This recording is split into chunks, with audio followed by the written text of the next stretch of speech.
ஆந்திர மாநிலம் கர்னூலில் ஆம்னி பேருந்து தீ விபத்தில் திருப்பூரை சேர்ந்த இளைஞர் உயிரிழந்து உள்ளார்.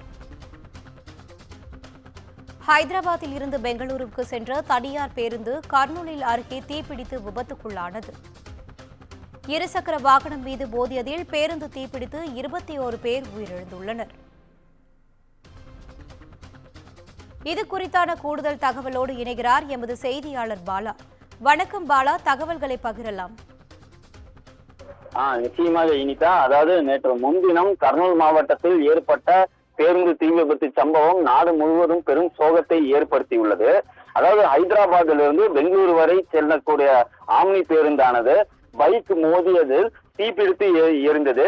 இதில் சம்பவ இடத்திலேயே 19 பேர் உடல் கருகி இறந்துள்ளனர் கர்னூல் மாவட்டம் அருகே.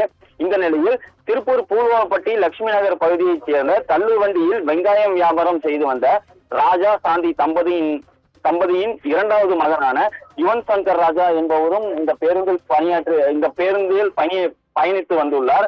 இவர் ஹைதராபாத்தில் உள்ள மருத்துவ ஆய்வகத்தில் கடந்த 2 வருடங்களாக பணிபுரிந்து வருவதாக கூறப்படுகிறது.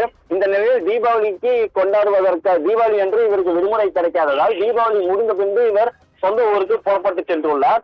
ஹைதராபாத்திலிருந்து பெங்களூரிலிருந்து திருப்பூருக்கு வருவதற்காக முயற்சித்துள்ளார். அதன்படி அவர் ஹைதராபாத்திலிருந்து பெங்களூருக்கு அந்த ஆம்னி பேருந்தில் வந்துள்ளார். இந்த நிலையில் கர்னூல் மாவட்டம் அருகே வந்த பொழுது அந்த பேருந்தானது விபத்து ஏற்பட்டு இவர் சம்பவத்திலேயே இவரும் உயிரிழந்துள்ளார்.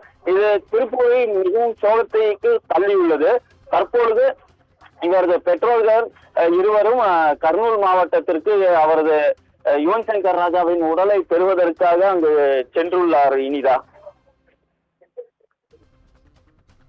தகவல்களுக்கு நன்றி பாலா.